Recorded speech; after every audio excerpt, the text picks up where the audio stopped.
Hello વિદ્યાર્થી મિત્રો, આજના વિડીયો લેક્ચરમાં નંબર સિરીઝને લગતો વધુ એક ક્વેશ્ચન જોઈશું જે સાવ સરળ છે. નંબર સિરીઝના આટલા બધા ક્વેશ્ચન્સ આપણે સોલ્વ કર્યા પછી તમે આ ઝડપથી કરી શકતા હશો એવું હું માની શકું છું.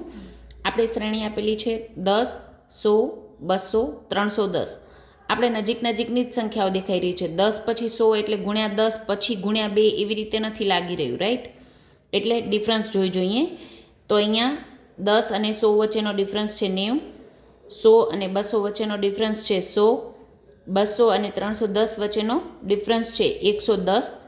તો આના પછી આપણો જે ડિફરન્સ છે એ આપણે જોઈ શકીએ છીએ કે 10 10થી વધતો જાય છે. 90 પછી 100 પછી 110. તો આના પછીની સંખ્યા છે એ 120 એડ કરવાથી બનવી જોઈએ. 310માં આપણે 120 એડ કરીએ એટલે 430 બને.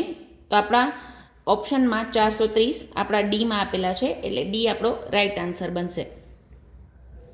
આના પછી હવે આપણે આટલા બધા ક્વેશ્ચન કરી રહ્યા છીએ એટલે હું તમને એક સિરીઝ સોલ્વ કરવા માટે આપું છું.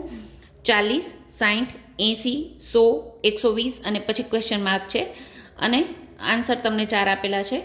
આટલી સરળ નંબર સિરીઝના ક્વેશ્ચન્સ આપણે સોલ્વ કરી રહ્યા છીએ અને કોમ્પિટિટિવ એક્ઝામમાં આવા જ ક્વેશ્ચન હોય છે. આનો જે આન્સર છે એ તમે મને કોમેન્ટ સેક્શનમાં જણાવશો અને આ સિરીઝ તમને કેવી લાગી રહી છે, આના પછી તમે કયા ક્વેશ્ચન્સ ઈચ્છી રહ્યા છો એ પણ કોમેન્ટમાં જણાવશો. Thank you.